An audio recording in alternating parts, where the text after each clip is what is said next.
The rain had stopped hours ago, but the earth of Lima still steamed like the breath of a wounded beast.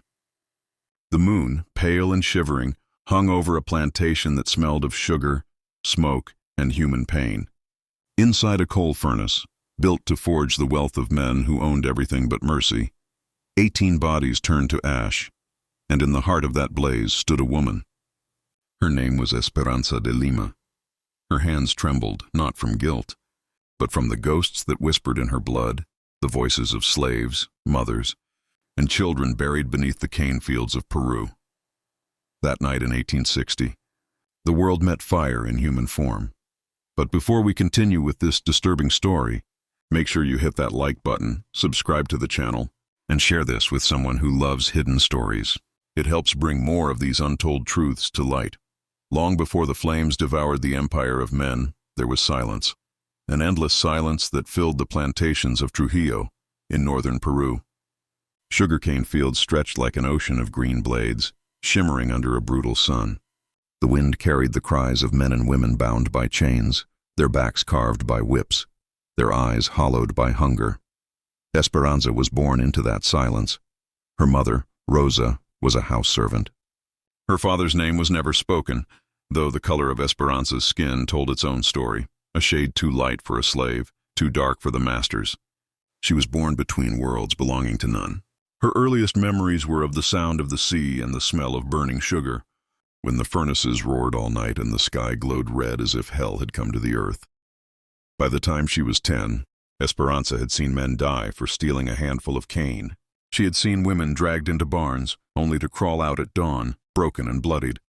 She never cried, not because she felt nothing, but because the plantation punished tears. The overseer's name was Don Esteban Rojas, a man whose laughter always came after someone else's pain. He wore his cruelty like a crown. When he passed through the fields, even the birds went silent. It was he who taught Esperanza that silence could be louder than screams. Years passed, and the world outside changed, but not for them. The Peruvian elite feasted in the cities, arguing about liberty and progress, while in the valleys the plantations still ran on blood. After the slave trade was abolished in name, they found new chains, contracts, debts, and forced labor. The names changed, but the masters remained. Esperanza, now a young woman, worked in the refinery where coal and cane met to create sugar for the markets of Europe. The heat was unbearable, the air thick with soot and ash. Every breath tasted of iron and smoke. The men called the furnace La Boca del Diablo, the devil's mouth. They said once something entered, it never returned. And yet, that same furnace would one day become her weapon. It began the day her mother died. Rosa had been accused of stealing a piece of bread. Don Esteban made an example of her. Before the eyes of the workers, he tied her to a post near the furnace and whipped her until she fell silent. Esperanza, forced to watch, could not move. The sun beat down, the flies gathered, and the world burned behind her eyes. When night came, Rosa was gone. They said she was buried in the cane fields, where the soil was already black with the bones of others. Esperanza didn't cry. She walked to the furnace and stood before it until dawn.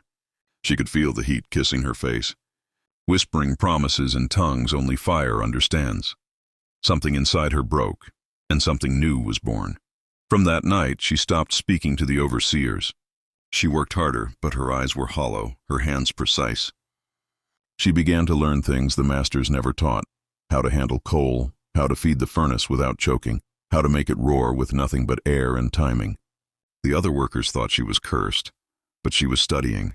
Weeks turned into months. She memorized the rhythms of the plantation, the guards' shifts, the wine they drank at night, the moments when they laughed too loud to notice anything else. And in secret she began to gather ashes, oil, scraps of cloth, bits of coal that burned longer than they should. By August 1860, Esperanza was ready. That year the harvest was rich, and the owners came to celebrate. 18 men, all dressed in white linen, rode into the plantation from Lima and Trujillo. They dined under silk canopies, their laughter echoing across the fields. They called themselves the Brotherhood of San Miguel, an alliance of plantation lords who shared not only profits but power over the courts, the soldiers, and the lives beneath them. To them, the workers were shadows. They didn't know their names. But every one of them had taken something from Esperanza's world. Her mother, her childhood, her dignity, and now they were all in one place.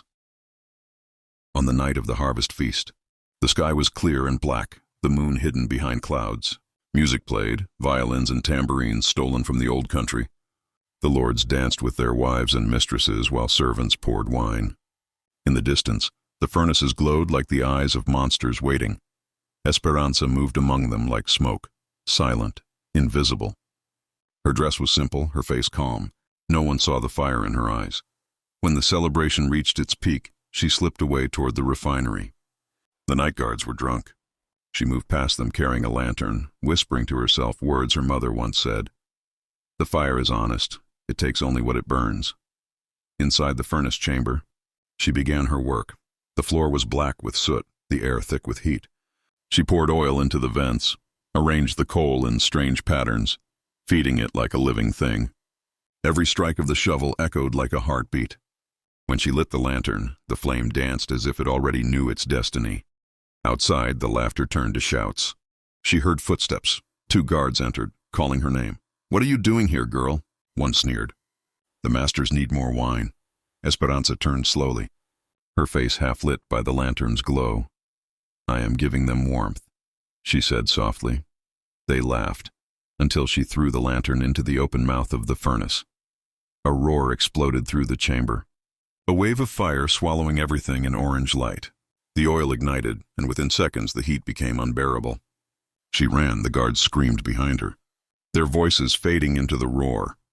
The fire spread faster than she had imagined. Wind from the vents turned it into a storm of sparks that leapt to the wooden beams and spilled into the feast hall. By the time the lords realized what was happening, the night had become a second sun. One by one, they ran toward the refinery, believing the fire could be stopped. Esperanza waited near the coal furnace, standing in the shadows. When the first man entered, Don Esteban Rojas, she met his eyes. "You remember my mother?" she whispered. Before he could speak, she struck him with a shovel, sending him tumbling into the furnace pit. The others followed, shouting, struggling to pull him out, but the heat took them too. Flames rose, screams shattered the night, and in a single hour, 18 men were swallowed by La Boca del Diablo. By dawn, nothing remained but ash and twisted metal. The plantation was gone. The fields were black, the air still glowing with embers. And Esperanza, barefoot, her face streaked with soot, walked down the dirt road that led to the sea.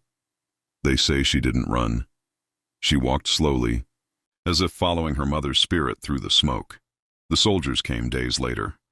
They found no survivors among the masters, only whispers from the slaves who had vanished into the mountains. The newspapers called it the Inferno of Trujillo. The government blamed an accident, a coal explosion.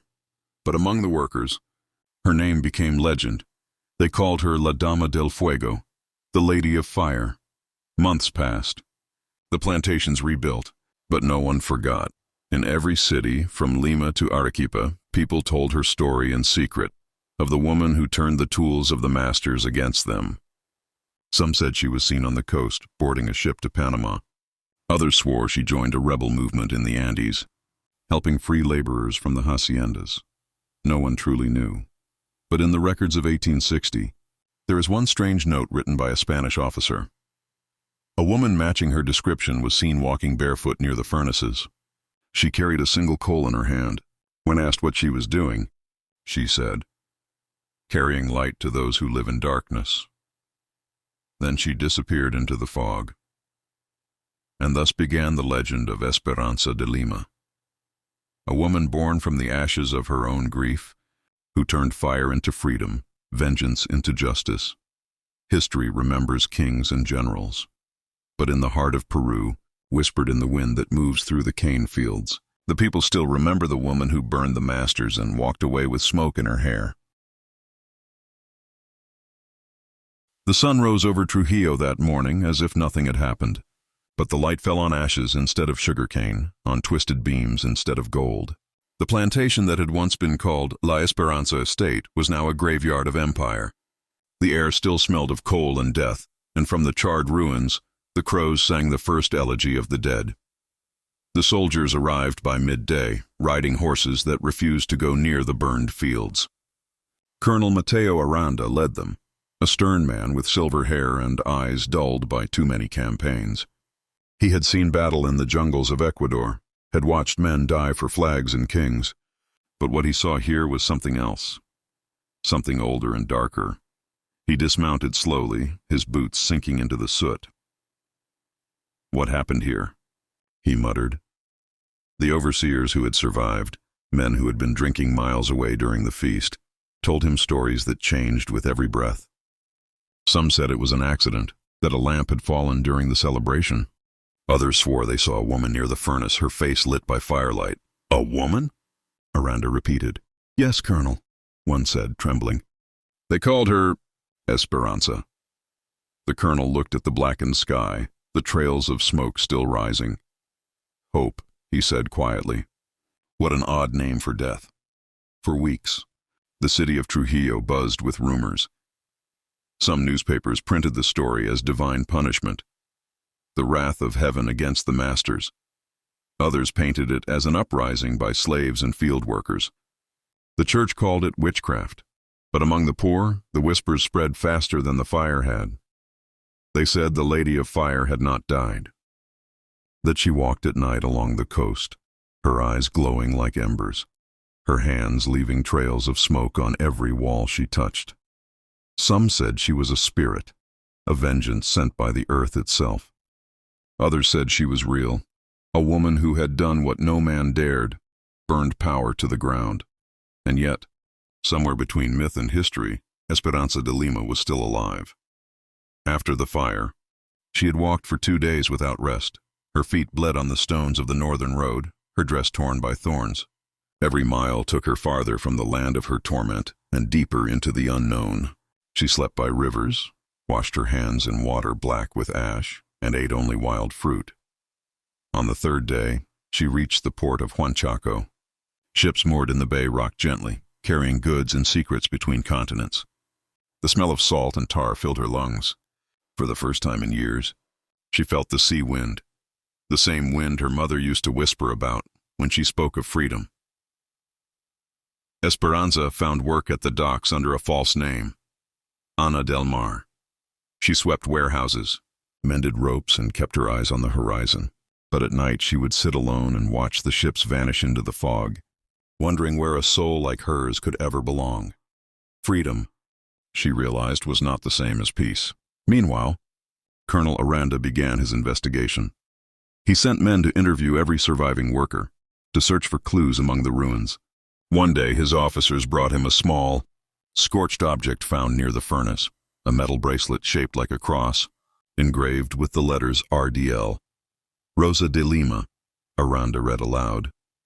The name pricked something in his memory. Stories from his youth about a saint, Santa Rosa de Lima, patron of Peru. But this one was no saint. He ordered sketches made, descriptions taken, and a reward posted. For the capture of the woman known as Esperanza de Lima, suspected of multiple murders and arson. The posters spread across the coast, nailed to taverns and church doors, and so the hunt began. But the woman they sought was already becoming a legend. In the fishing villages, men swore they had seen her helping the poor, giving food to widows, mending nets, tending to the sick.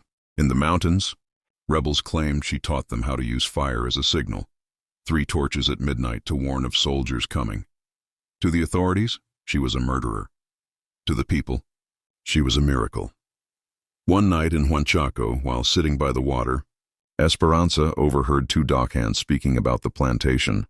"They say the masters burned alive," one said. "But I heard something else, that one woman did it alone." The other laughed.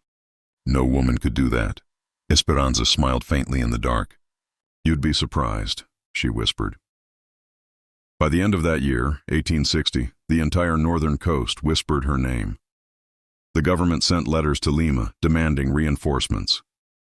Plantation owners, terrified of uprisings, began hiring armed guards. The priests gave sermons about the fires of rebellion.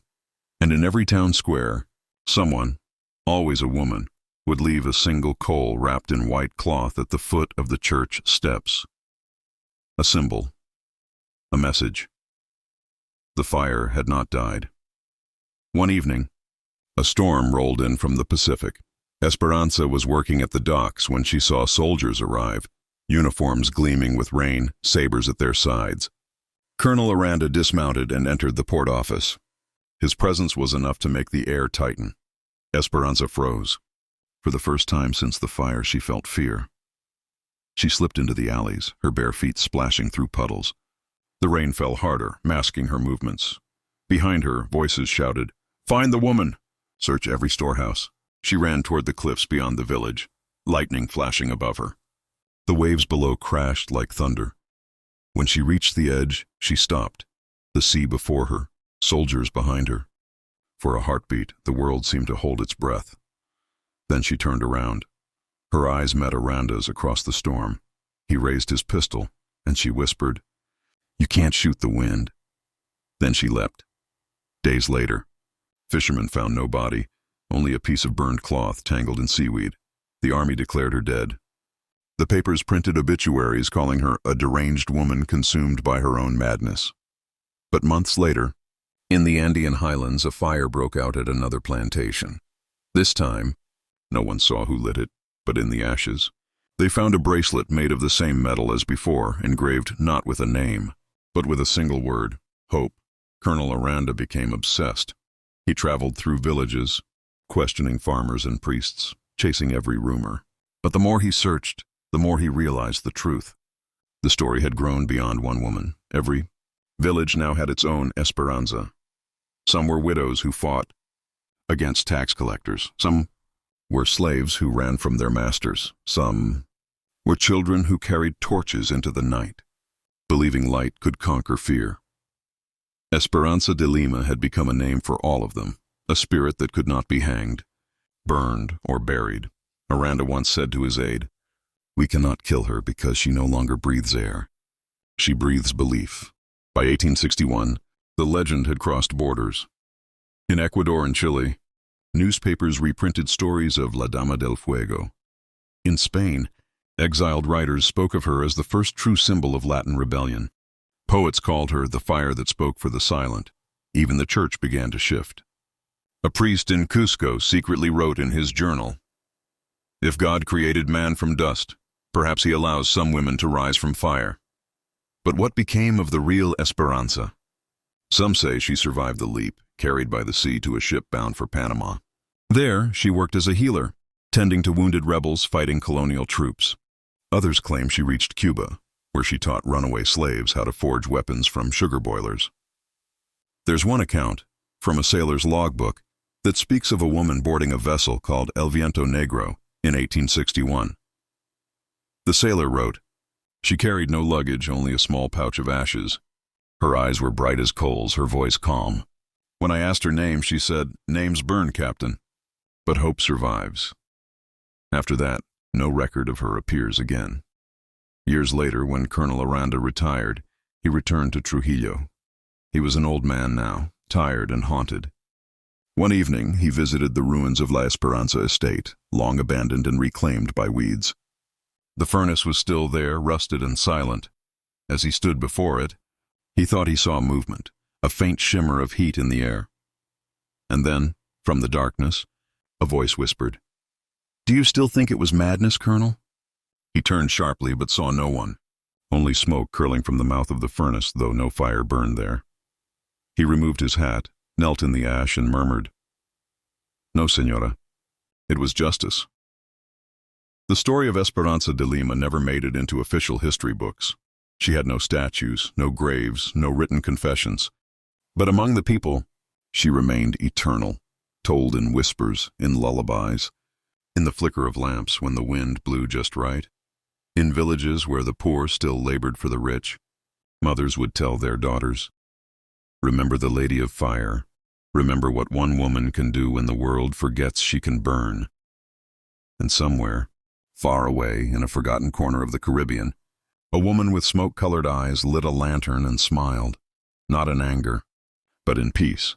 She had learned that vengeance was not about destroying men, but about igniting courage in those they oppressed. The world still feared her name, but the people whispered it with pride. Esperanza de Lima, the fire that taught the world to breathe. The years after the Trujillo Inferno were like smoke after a storm, gray, restless, impossible to contain. The plantations rebuilt their fences. The masters rebuilt their homes, but nothing could rebuild their fear. The fire that burned 18 men had burned something far greater, the illusion that the oppressed would always kneel. And though Esperanza de Lima had vanished into legend, her name had begun to travel, first by whispers, then by ink, and finally by song. By 1862, across the mountains of northern Peru, small rebellions began to flare like scattered embers. In Cajamarca, a tax collector's house was found burned to the ground. The walls blackened, the floor littered with coal. In Chiclayo, workers in the cane fields refused to work, chanting, "El fuego vive," the fire lives. Every act of defiance was signed the same way, in the name of Esperanza. The government dismissed it as superstition, but superstition, when believed by thousands, becomes a movement. In Lima, politicians debated new laws to tighten control over labor. They spoke of foreign agitators and mad revolutionaries, never realizing the spark they feared was born from their own cruelty. Newspapers printed editorials mocking the peasants. A ghost cannot start a revolution, and yet, in the nights when the city was silent and the wind carried the scent of the sea, even the wealthy could hear the faint sound of drums echoing from the mountains. Steady, distant, like a heartbeat. The people were awakening.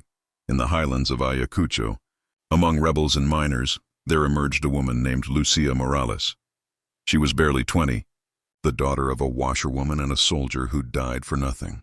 Her voice carried like thunder. Her eyes glowed with the same fierce calm that old stories gave to Esperanza. Lucia gathered the workers, the orphans, the widows, and the forgotten. She told them of a woman who had once turned the master's furnace into their grave. She burned for justice, Lucia said, not for revenge. Justice is the flame that must never die. The rebels began calling themselves the Daughters of the Fire, Las Hijas del Fuego. They carried no banners, no weapons but torches and courage. And wherever they walked, the plantations trembled. Colonel Aranda, now retired and living in silence, received reports of these uprisings. His hair had turned white, but the old weight of duty still pressed against his heart. One night, he sat by his window, the rain tapping softly on the glass. He opened a letter, unsigned, sealed with wax shaped like a burning coal. Inside were only 3 words, written in a woman's hand. "You cannot stop light." He closed his eyes and whispered, "So it continues." The rebellion grew quietly, not in open war, but in symbols. Women began wearing red ribbons around their wrists, said to represent the fire of Esperanza. Farmers would draw a small E in the dirt before planting, believing it blessed the harvest against greed. And whenever soldiers came looking for rebels, they found only ashes, campfires still warm, the scent of smoke lingering like a warning. By 1864, word of the movement reached Quito, Bogotá, and Santiago. In Ecuador, dock workers painted her name on ship hulls. In Chile, poets recited verses calling her Madre del Fuego, Mother of Fire. And in Bolivia, a group of miners adopted her symbol, a single coal glowing in darkness, as the emblem of their union. In every language, her name changed, but her meaning did not. She was the woman who turned pain into power. There was one man, however, who refused to let her rest, a young historian named Andrés Salvatierra.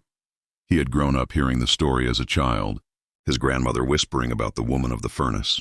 When he became a scholar, he wanted to know if she had truly existed, or if the world had invented her from grief. He traveled across Peru, interviewing old workers, priests, and soldiers. What he found shocked him. In an abandoned church near Trujillo, he discovered a record written by a colonial priest in 1860, the week after the fire. It read, "We found no woman's body among the ashes, only a trail of bare footprints leading to the sea." Beside the entry was a note, written later in another hand. "Hope walks." Salvatierra realized then that history hadn't erased her. It had simply been too afraid to write her name.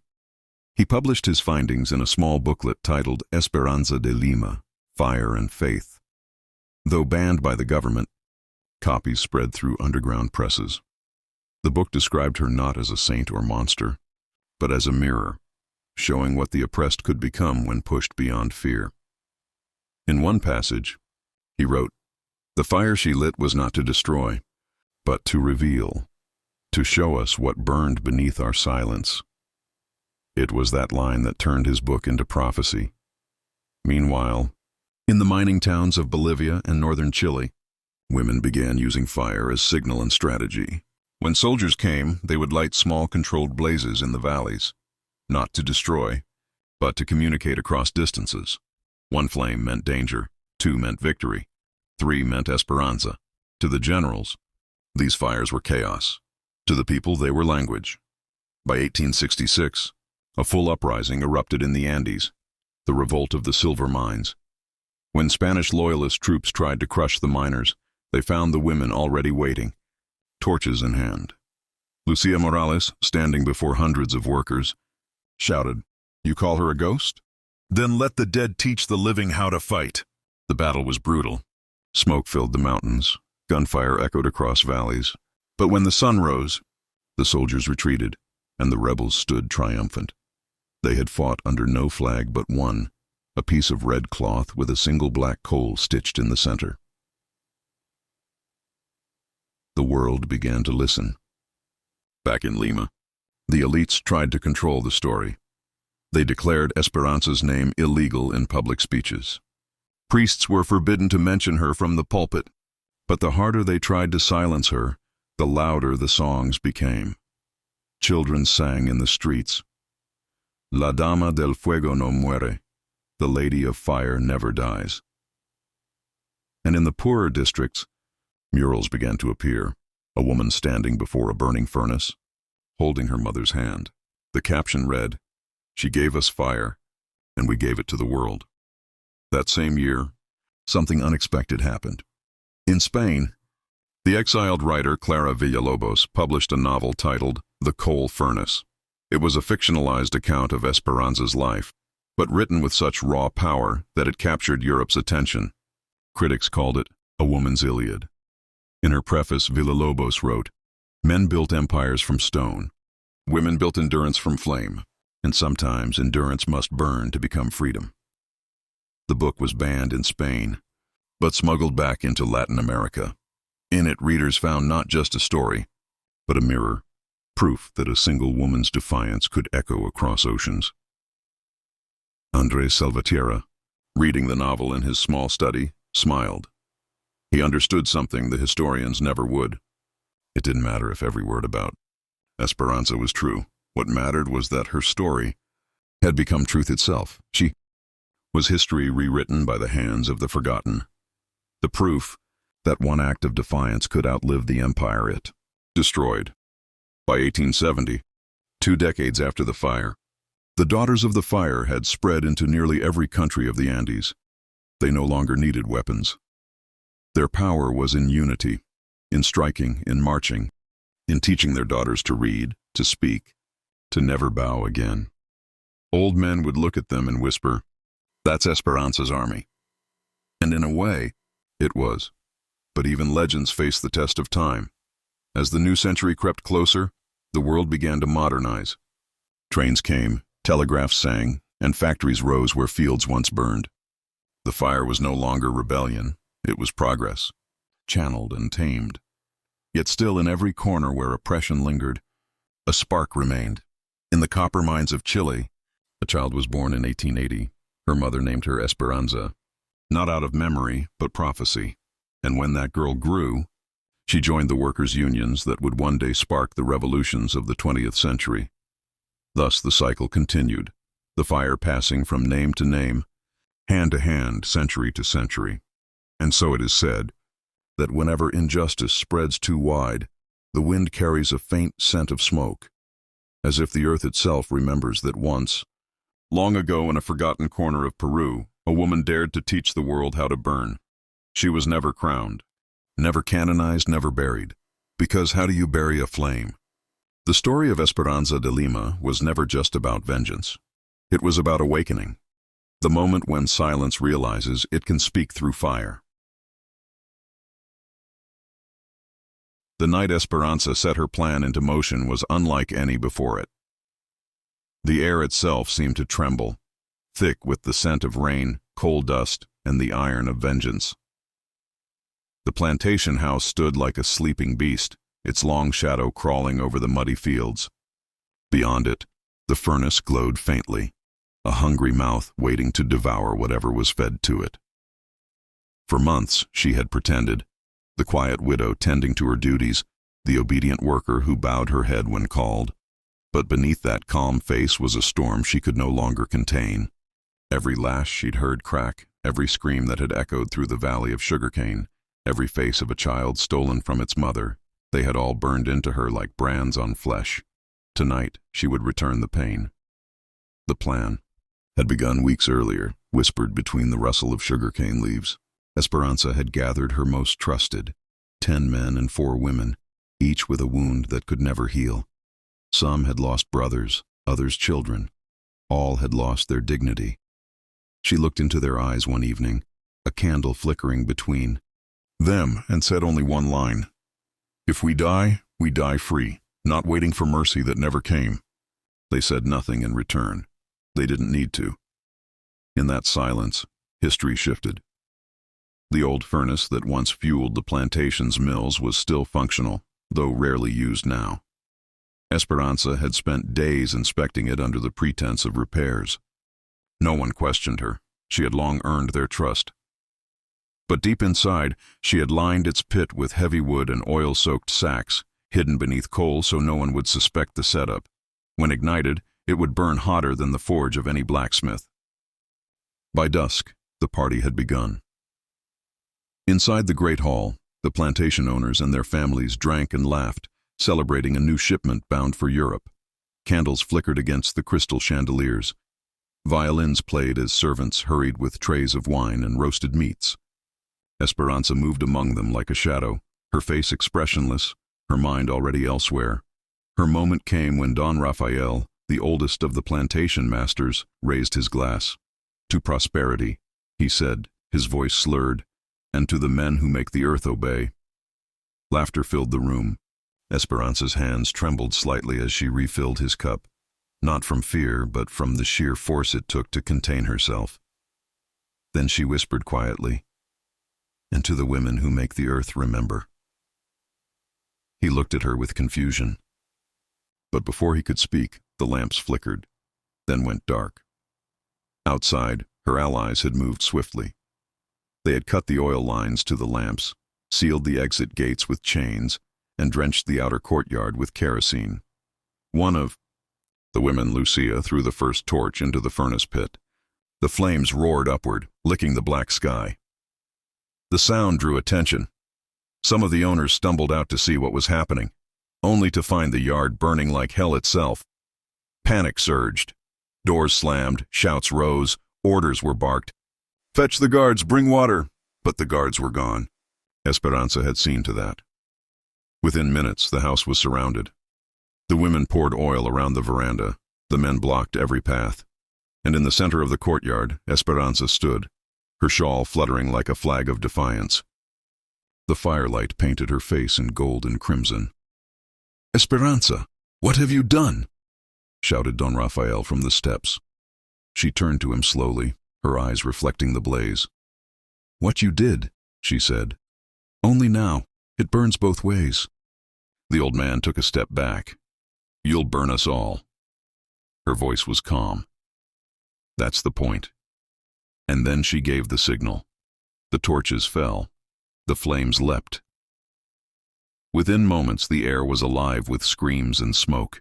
Windows shattered as the fire devoured the curtains and wood. The great hall, where generations had toasted to their fortunes, became a pyre. Esperanza didn't flinch. She watched as those who once owned her people ran helplessly, pounding against locked doors. Some tried to break through, others fell to the ground gasping for air. The sound of their cries filled the night, a terrible symphony of retribution. One of her allies, Thomas, stood beside her, tears streaking his soot-stained face. "They're dying," he whispered. They died us first, she replied. Her words were steady, but inside her chest, her heart beat like thunder. Each moment was agony and relief, the pain of centuries condensed into one night. She saw faces through the smoke, women clutching jewels, men clutching pistols that meant nothing now. Every face was a ghost of the past. The fire reached the coal furnace, and for a second it looked almost divine, a pillar of flame rising to the heavens, consuming everything it touched. 18 men, the masters of Lima Valley, met their end that night in that furnace. Some called it revenge, others would call it madness. But to Esperanza, it was neither. It was balance. By dawn, the plantation was nothing but black ash and silence. The sky above was gray, heavy with smoke. The air smelled of charred sugar and death. The survivors, the workers, the slaves, stood in stunned quiet, staring at what once ruled their lives. Esperanza walked among them, her clothes scorched, her face streaked with soot. She did not speak. She only watched as the first light of morning touched the ruins, and something deep inside her cracked open. Freedom was not what she had imagined. It was emptier, heavier. Lucia came to her side and whispered, "What now?" Esperanza looked toward the hills, where the land stretched endlessly, untouched by fire. "Now," she said softly, "we see what grows when the soil is ours again." But freedom, she would learn, comes with a price. The Spanish crown would not forgive such an act. Within weeks, word had spread. A rebellion led by a woman, one that had destroyed one of the most profitable plantations in the region. Soldiers were sent from the capital. Rewards were posted. Esperanza's name became legend and target all at once. Those who had stood beside her began to scatter, some to the mountains, some across the sea. She refused to run. "If I leave," she told them, "they will think we feared them again." And so she stayed. For 3 months she lived among the ruins, helping rebuild small shelters for the freed. She organized trade, planting, and defense. The valley began to breathe again, cautious but alive. Yet every sunrise came with the echo of boots approaching. One cold morning she awoke to the sound of horses, dozens of them. Through the mist, the royal soldiers emerged, their uniforms black and red, their rifles glinting. The commander called out her name. "Esperanza de Lima, you are charged," with rebellion, treason, and murder in the name of the crown. She stood before them, her head held high, the burned earth beneath her feet.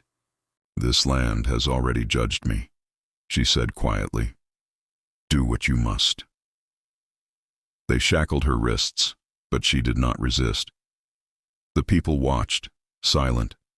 Not one moved to stop them, not because they didn't love her, but because they understood she had chosen this. As they led her away, she turned once more toward the valley, the smoke still rising faintly in the distance. A faint smile touched her lips. "Even fire leaves new soil," she whispered. On the journey to the capital, stories spread faster than soldiers could march. They called her La Furia del Valle, the fury of the valley. To some, she was a murderer, to others, a savior. But to Esperanza herself, she was simply a witness to what happens when a people pushed to the edge finally push back. Her eyes, though weary, carried no regret, only the reflection of the fire she had started. A fire that, long after she was gone, would still burn in the hearts of those who remembered her name. The carriage wheels echoed against the stone road like slow drumbeats of fate. Esperanza sat chained, her wrists raw beneath the cold iron. Outside, the horizon glowed pale with the first hints of dawn, and the mist clung to the valleys like ghosts of the men she had burned. Soldiers surrounded her, their faces expressionless, yet their eyes avoided hers, as if they feared to look too long into the fire that had not yet died behind her gaze. Inside the carriage, the smell of wet straw mixed with rust and sweat. The silence was heavy, only broken by the occasional creak of the wheels. Across from her sat the commander, Captain Esteban Salazar, a man of 40, stern, his uniform immaculate despite the mud of the road. "You were a house servant," he said finally, his tone calm but edged. "You could have lived quietly, Esperanza. You could have served, been fed, been left in peace. Why burn the world? Esperanza lifted her head. Because it was already burning, she said softly. You just never felt the heat. Salazar stared at her for a long moment, his jaw tightening. Then he turned his gaze to the window, as if the road outside was easier to face than the truth sitting before him. The capital, Lima itself, was a city of stone and order. White walls, golden churches, and streets filled with whispers. When the carriage arrived, the people lined the edges of the plaza. Word had spread faster than ink, the woman who burned the masters. Some spat as she passed. Others lowered their heads in silent respect. She was taken to the prison beneath the old citadel, a place meant for traitors and rebels. The air was thick with damp and despair. Chains hung from the walls like relics of cruelty. When they locked her inside, the sound of the iron door closing seemed to seal her story, but only for those who did not yet understand her. For Esperanza, the story was far from over. Weeks passed. Interrogations came like tides, relentless, repetitive, cruel. They wanted names, confessions, the faces of those who had helped her. She gave them nothing.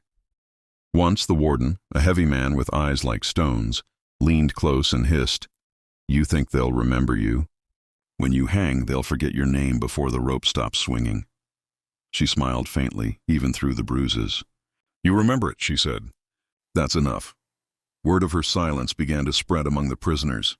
In the darkness, her cell became a place of whispers, not of fear, but of hope. Others began to speak of freedom, of revolt, of standing as she did. Even the guards began to speak her name with a strange, wary respect. One night, long after midnight, a priest came to visit her. He was young, nervous, his hands shaking as he held his lantern. "Señora de Lima," he said quietly, "I have been sent to prepare your soul. The trial will be swift and the sentence harsh." Esperanza studied him through the shadows. "Do you believe what they say about me, Father?" He hesitated. "I believe. You did terrible things." "And they did holy things?" she asked. He faltered. "The Lord will judge all."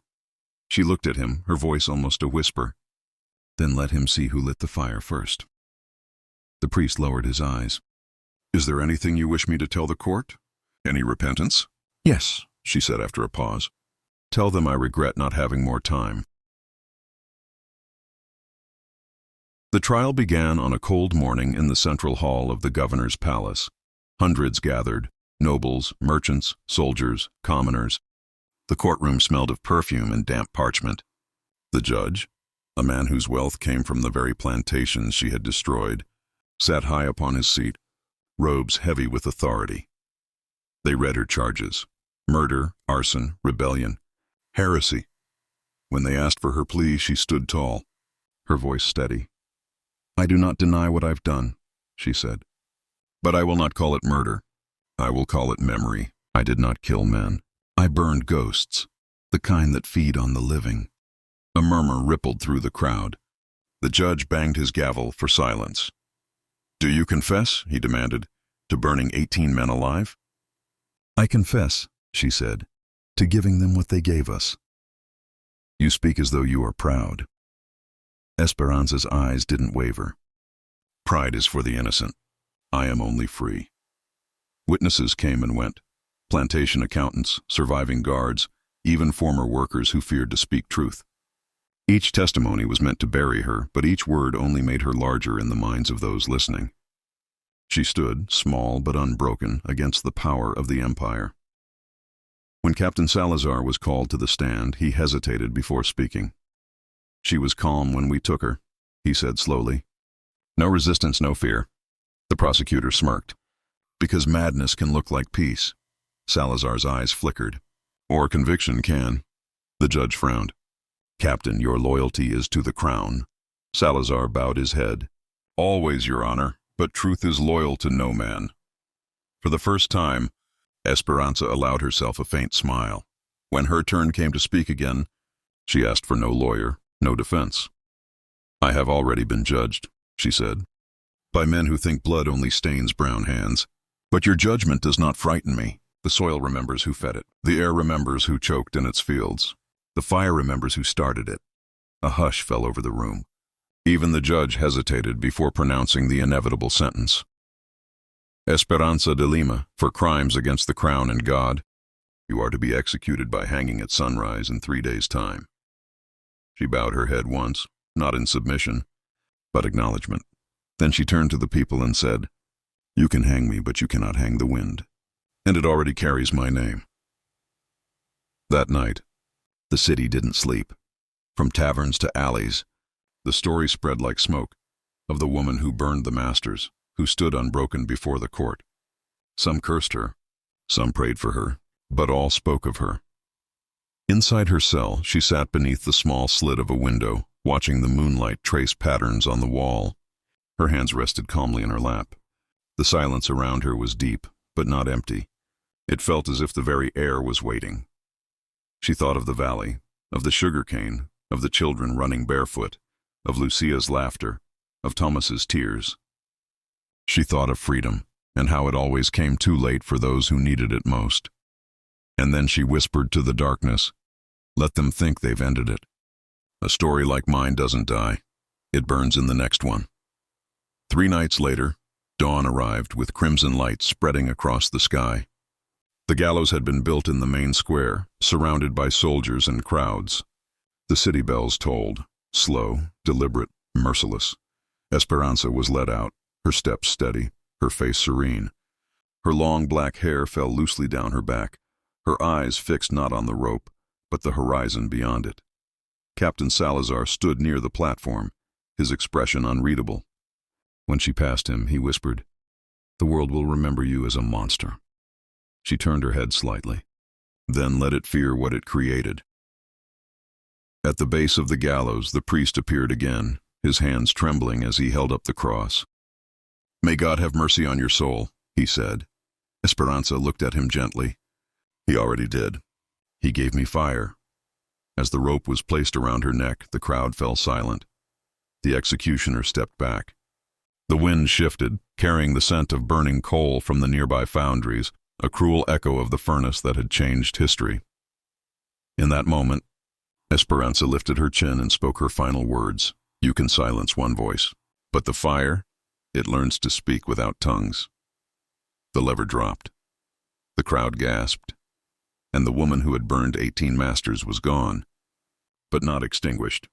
In the days that followed, strange things happened in the valley. No one rebuilt the plantation.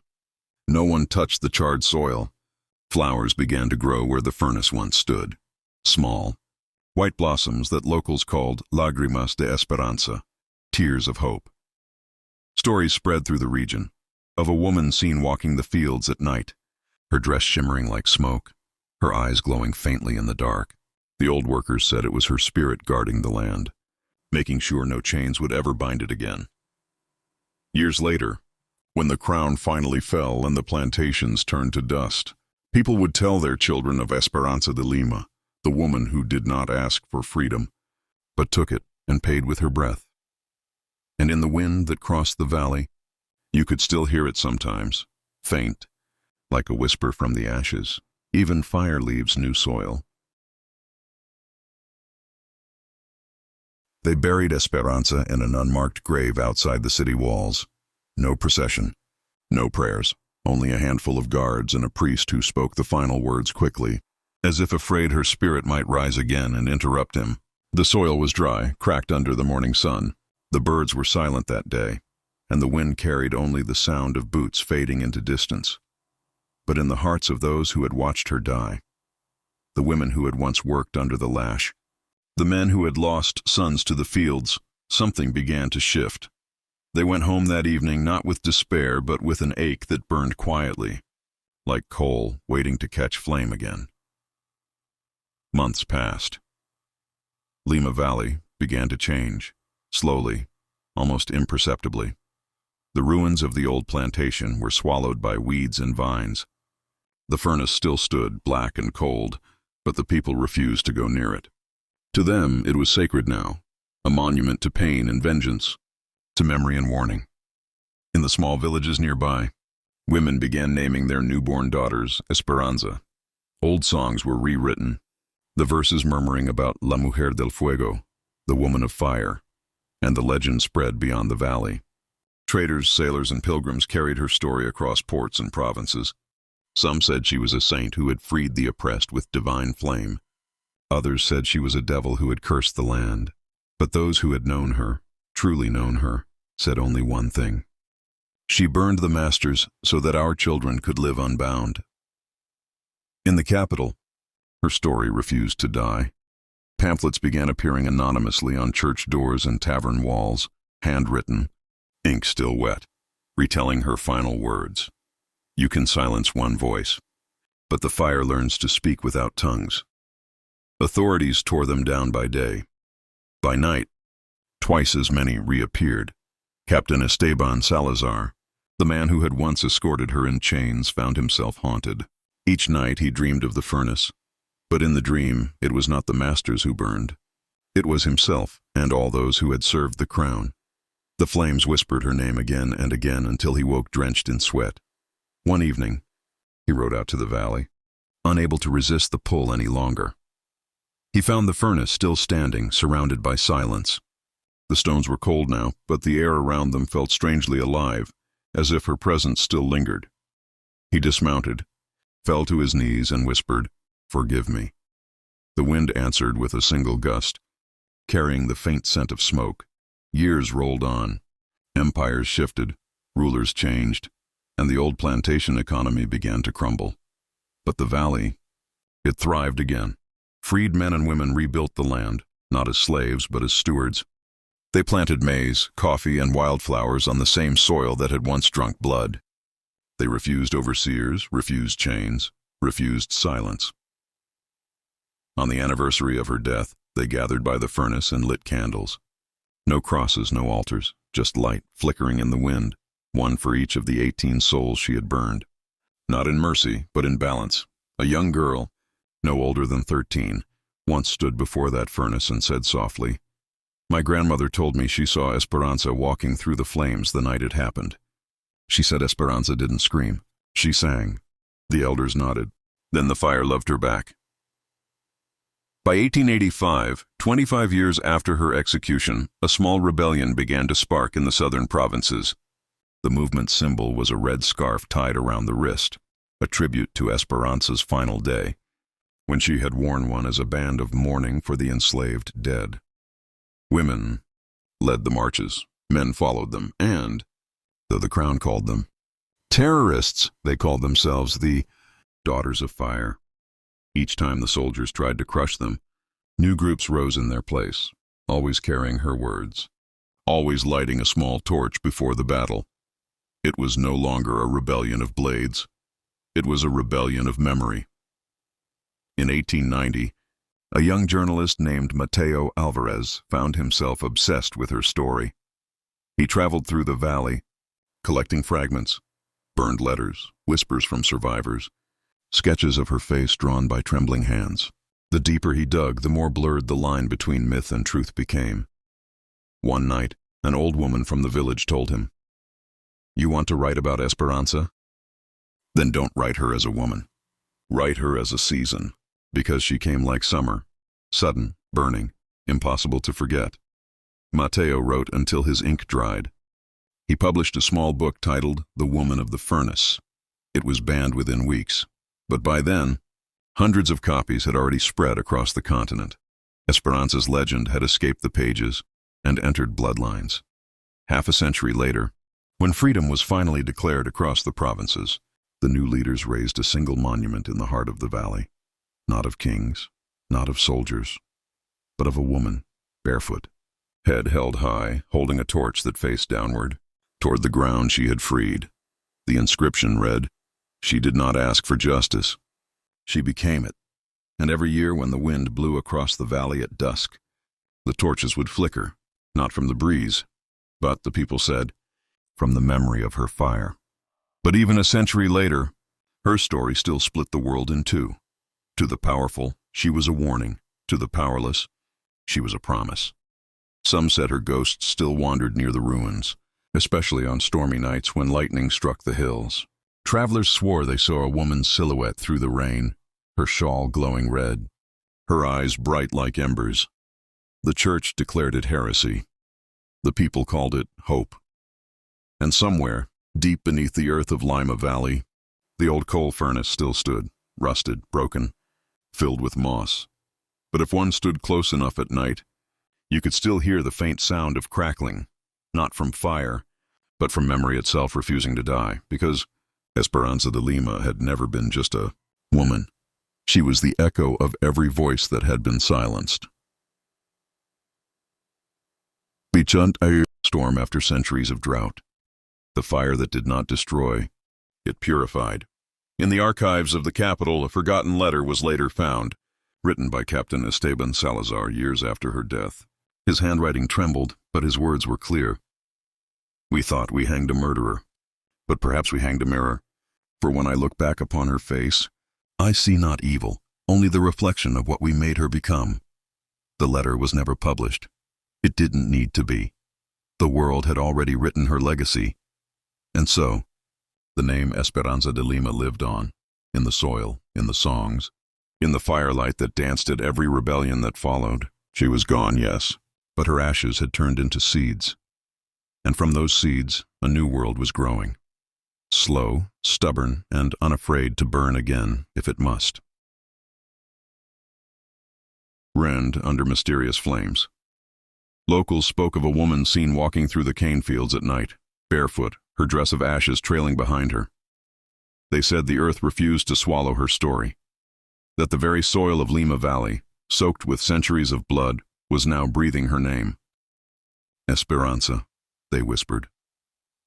Hope. Her ashes were never recovered. Some said her followers stole them the night after her death, scattering them into the river that fed the plantations. Others said her body turned to dust before the fire reached her. Whatever the truth, her absence became her presence, invisible, yet everywhere. In 1865, 5 years after her death, the first organized rebellion of freed slaves erupted across the region. The leaders, many of them women, called themselves the Daughters of Esperanza. They carried torches marked with a simple emblem, a circle of thorns surrounding a burning sun. Every attack, every strike against the plantations was carried out on the 17th of March, the day she was burned alive. It was no longer about vengeance. It was a ritual of remembrance. The Spanish crown sent more troops, more chains, more priests. Yet for every rebel hanged, 10 more took their place. The fires would not stop. They spread through the country like a fever that could not be cured. By 1871, nearly every plantation in Lima Valley lay in ruin. The coal furnaces that once melted Esperanza's body were now cold, filled with soot and bones of those who once called themselves masters. And in their place rose monuments, simple, but haunting. Stones carved with the words, "We are her flame." Years passed, empires fell, flags changed, but the story of Esperanza de Lima endured, crossing oceans, transforming from rebellion into legend and from legend into myth. In the 1920s, a historian from Madrid named Julian Ortega came to Peru, obsessed with uncovering the truth of the woman the church had branded the Witch of Lima. He found fragments, old court papers, faded confessions, burned letters from priests who claimed she cursed them. But more than that, he found songs. Songs sung by women in the mountains while grinding maize. Songs about a woman who walked through fire and came out as wind. Julian wrote, "The people do not remember her crimes. They remember her courage. History tried to erase her, but the earth itself keeps writing her name." Centuries blurred. And then, one day, in the quiet corner of an abandoned plantation, a group of archaeologists uncovered something that would reignite her tale. Buried beneath the coal furnace, blackened and broken, they found a chain of iron melted into the shape of a hand. Inside its palm was a single gold pendant, engraved with the word hope. Forensic tests showed traces of human bone fused into the metal. The remains were over 150 years old. When the news spread, locals gathered in silent processions. Some wept, others lit candles and placed them at the site, whispering prayers in languages the empire could never silence. For them, this was not a discovery. It was a homecoming. If you walk through the valley today, where the plantations once stood, you'll find nothing but endless fields of green. No mansions, no furnaces, only the wind moving gently through the sugarcane, carrying the same sound it carried 160 years ago. At night, when the moon hangs low and the air grows still, the villagers say you can hear the faint crackle of fire and a woman's voice singing softly, "My fire does not die, my soul does not sleep." They say she walks with every woman who refuses to bow, that her story isn't just a memory, but a prophecy. Because the truth is, Esperanza was never only one woman.